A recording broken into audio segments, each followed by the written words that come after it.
சாதாரணமாக சொல்லுவாங்க, ஆபிரகாமின் ஆசீர்வாதம் எல்லாமே நமக்கு உண்டு, ஆபிரகாம் வந்து செல்வ சீமானா இருந்தார், நமக்கு எல்லா ஆசீர்வாதமும் இருக்கு, ஆபிரகாமின் ஆசீர்வாதம் நமக்கு கொடுத்துட்டாங்க அப்படின்னு சொல்லி வசனத்தில் சொல்றாங்க.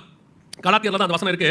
நீங்க வாசிக்கும் போது ஆபிரகாமின் ஆசீர்வாதம் இயேசு கிறிஸ்துவின் வழியாக புறஜாதியாருக்கு வரும்படி இப்படி ஆயிற்று அப்படின்னு இருக்கு. எதை பத்தி அங்க சொல்றாரு? உலக ஆசீர்வாதமா அப்படின்னு நீங்க பாருங்க. ஆபிரகாம் செல்வச்சீமானா இருந்தார், எந்த மாற்று கருத்தும் இல்லை. அவருடைய ஆஸ்தியை பூமி தாங்கக்கூடாததாக இருந்தது. அடுத்து வசனம் சொல்லுது, ஆபிரகாம் தனக்கு உண்டான எல்லாவற்றையும் யாருக்கு கொடுத்தான்? ஈசாக்கு கொடுத்தான். சரி, கரெக்ட். அப்ப ஆபிரகாம் எல்லாத்தையும் யார்கிட்ட கொடுத்துட்டாரு? ஈசாக்கு கொடுத்துட்டாரு. இப்ப ஈசாக்கு என்னவா இருக்கணும்? நியாயமா ஈசாக்கு என்னவா இருக்கணும்? பெரிய கோடீஸ்வரன் தானே இருக்கணும். ஏன்னா அவங்க அப்பா எல்லாத்தையும் என்ன பண்ணிட்டாரு? கொடுத்துட்டு போயிட்டார்ல. வாசிங்களேன், ஆதியாகமத்தின் புத்தகம் 26ஆம் அதிகாரம் 12-13 வாசிங்க. ஈசாக்கு அந்த தேசத்தில் விதைத்தான், கர்த்தர் அவனை ஆசீர்வதித்ததினால் அந்த வருஷத்தில் 100 மடங்கு பலன் அடைந்தான். அவன் ஐஸ்வர்யவானாகி. இப்போ என்ன ஆகி? ஐஸ்வர்யவான். அப்ப அதுக்கு முன்னாடி வசனம் என்ன சொல்லுது? அவன் ஐஸ்வர்யவனாகி, அடுத்து வர வர விருத்தி அடைந்து மகா பெரியவனானான். இப்பதான் அவன் ஆகறானே. அப்ப அவங்க அப்பா என்ன கொடுத்தாரு? அவனுக்கு என்ன ஆச்சு? அதுக்கப்புறம் வாசி பார்க்க பின்னாடி அப்புறமா போயிட்டு அவங்க அப்பா கொடுத்த ஊற்றையெல்லாம் தூத்து போட்டாங்க. அவன் சம்பாதிக்கிறான் கையால, அவன் விதைக்கிறான், அவன் ஆசீர்வதிக்கப்படுறான். வசனம் சொல்லுது ஐஸ்வர்யவனாகி. அப்பதான் அவன் பணக்காரனாவே மாறான்.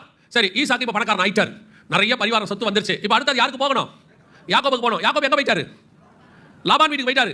அவர் சொல்றாரு, நான் கோலும் கையுமாய் போனேன், கர்த்தர் இருபெரும் பரிவாரங்களுடன் திரும்பி வர பண்ணினார். அப்போ ஈசாக்குடைய சொத்து யாருக்கு வரல? யாக்கோபுக்கு வரல. சரி, யாக்கோபுடைய ஆசீர்வாதம் யாருக்கு போகணும்? யோசேப்புக்கு போகணும். அவன் தான் சேஷ்ட புத்திர பாகம். யோசேப்பு எங்க போயிட்டாரு? எகிப்துக்கு போயிட்டாரு. இப்போ யோசேப்பு யாக்கோபு பார்க்க வந்தாரா? யாக்கோபு யோசேப்பை பார்க்க போனாரா? எகிப்துக்கு பார்க்க போனாரு. அங்க போனா இவங்க எல்லாரும் பஞ்ச காலத்துல அங்க போய் சேர்றாங்க. யோசேப்பு தான் அவர்களை போஷிக்கிறான். அப்ப யாக்கோபு ஆசீர்வாதம் யாருக்கு வரல? இப்ப புரியுதா உங்களுக்கு? ஆபிரகாமின் உலக ஆசீர்வாதம் ஈசாக்குக்கு வரவில்லை, ஈசாக்கின் உலக ஆசீர்வாதம் யாக்கோபுக்கு போகவில்லை, யாக்கோபின் உலக ஆசீர்வாதம் யோசேப்புக்கு போகவில்லை. ஆனால் முற்பிதாக்களுடைய ஆசீர்வாதம் உண்டு. எது உண்டு? அவர்கள் 3 பேர் மேலேயும் கர்த்தருடைய திட்டம் ஒன்று இருந்தது, பரிசுத்த ஆவியானவரை குறித்த வாக்குத்தத்தம் இருந்தது. அந்த ஆசீர்வாதம் தலைமுறையாய் அவர்களை கடந்து வந்துச்சு. இதை நீங்க இன்னைக்கு புரிஞ்சுக்காம ஆபிரகாமின் ஆசீர்வாதம் எனக்கு உண்டு, ஆபிரகாம் செல்வச்சீமானானான். இல்லீங்க, உலகத்தில் உங்களை கர்த்தர் தரித்திரமாய் இருக்க சொல்லவில்லை. ஆனால் இந்த உலகத்தில் கர்த்தர் கொடுக்கிறது எல்லாமே நீட், தேவை. நீங்க குறைவா இருக்க பரலோகம் விரும்பல. என்ன தேவையோ பரலோகம் கொடுக்குது.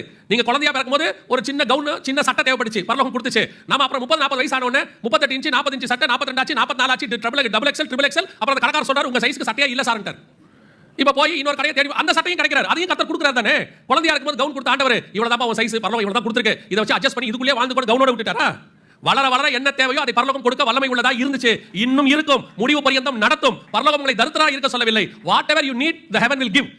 உங்களுக்கு பரலோகம் கொடுக்கும். ஆனால் ஆசீர்வாதம் அதல்ல. ஆசீர்வாதம் என்பது என்ன தெரியுமா? எனக்கு கொண்டு கர்த்தர் நியமித்து வைத்திருக்கிறார், அது வானத்துக்குரியது, அதை நான் போகும்போது சுதந்திரத்துக் கொள்வேன். அதற்காகத்தான் நான் இங்கே காத்திருக்கிறேன். அப்ப நான் எனக்கு ஆண்டவர் வச்சிருக்கிறத நான் இங்க செய்யணும் இல்லையா? செஞ்சா தானே நான் அந்த போய் மருவ மலையில போய் பார்க்குற மாதிரி சீயோன் மலையில போய் இயேசுவை பார்க்க முடியும். நான் இங்க ராஜாவா இருக்கணும்னு எல்லாம் நம்ம ஊர்ல ஒரு பழமொழி சொல்லுவாங்க, புளியை பார்த்து பூனை என்ன செஞ்சுட்டான்? சூடு போட்டுக்கிச்சான்னு சொல்லிட்டு இந்த உலகத்தான பார்த்து ஊழியக்காரன் இப்ப சூடு போட தொடங்கிட்டான். நான் அவன மாதிரி அந்த கார் வாங்க போறேன், நீ கார் வாங்குறத குற்றமா சொல்லல, உனக்கு என்ன தேவையோ அதை வாங்கிக்கிங்க. யார் வேணாம்னு சொன்னா? ஆண்டவர் தேவையை வேணானே சொல்லல. இப்போ குடும்பம் 4 பேர் ஆயிடுச்சு, ஒரு பைக்ல 4 பேர் போக முடியாது, ரூல் படி போக முடியாது. சரி, அதுக்கு நமக்கு என்ன தேவைப்படுது? கார் தேவைப்படுது. கார் தேவைப்படும் போது கொடுக்க போறாரு. சில நேரத்தில் நமக்கு கார் தேவைப்படாது, பக்கத்து வீட்டுக்காரன் வாங்கிடுவான். பார்த்தோன்னே அவன்லாம் வாங்கிட்டான், எனக்கு அப்புறம் தான் வந்தான். அவன் சும்மா இருந்தாலும் வீட்டம்மா சும்மா இருக்காது பாருங்க. எங்க அக்கா தங்கச்சிங்களாம் கார் வாங்கிட்டாங்க. அவ வந்து இறங்கும்போது கார்ல இறங்குறா, எனக்கு எப்படி இருக்கு தெரியுமா? என்ன எப்படி இருக்கு என்ன? இப்போ நம்ம கார் தேவைன்னா கர்த்தர் கொடுக்க போறாரு. கார் தேவையில்லை இப்போ, அதனால கர்த்தர் கொடுக்கல, அவ்வளவுதான். ஒரு நாள் வரும், தேவைப்படும் போது கொடுப்பாரு. சிலலாம் உடனே எப்படியாவது இஎம்ஐ போட்டு காசை கட்டி காரை வாங்கி காரை நிக்க வைக்க வீட்டில் இடமும் இல்லை, வாசல்ல இடமும் இல்லை, ரோடே இவ்வளவு தான் இருக்கு. அதனால தான் கர்த்தர் 2 வீலர் கொடுத்துருக்காரு அந்த ரோட்ல போறதுக்கு. இவங்களுக்கு ஆசை, காரை வாங்கியாச்சு, உள்ள போனா ரிவர்ஸ்ல தான் வருது, திருப்ப கூட வழி இல்ல. இது ஆசீர்வாதம் யார் சொன்னா? இப்படித்தான் நீங்க தேவையில்லாத நேரத்தில் ஆசீர்வாதத்தை கேட்டு வாங்கி ஆண்டவர்கிட்ட போய் அது ஒரு கத்தி கதறி கெஞ்சி உபாச ஜெபத்துல குறிப்பு எழுதி கொடுக்கிறது. நான் சொல்றது புரியுதா? நான் சொல்வேன், கர்த்தர் உனக்கு ஒரு ஆசீர்வாதத்தை கொடுத்தால் அதில் சந்தோஷமாய் அனுபவிக்கத்தான் தருவாரே ஒழிய ஒரு நாளும் அதனால் வேதனையை கூட்ட மாட்டார். இன்னைக்கு ஒரு கூட்டம் இருக்கு, ராஜாவாகணும் உங்களை ஏமாத்தான். பிசாசுடைய உபதேசம் நேரடியாவே சொல்றேன். அவன் தான் பிசாசு தான் சொன்னா, உலகத்தின் மகிமைகள் எல்லாவற்றையும் காண்பித்து நீ என்னை தாழ விழுந்து பணிந்து கொண்டால் இது எல்லாத்தையும் நான் உனக்கு தருவேன். ஆண்டவர் சொன்னார், அப்பாலே போ. அந்த வார்த்தையை நல்லா ஞாபகம் வச்சுக்கிட்டு எவனாவது வந்து உனக்கு ஆண்டவர் அது கொடுப்பார் இது கொடுப்பார்னு சொன்னா அப்பாலே போ சாத்தானேன்னு சொல்லுங்க. ஏன்?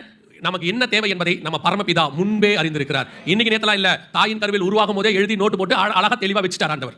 You don't want to worry for anything.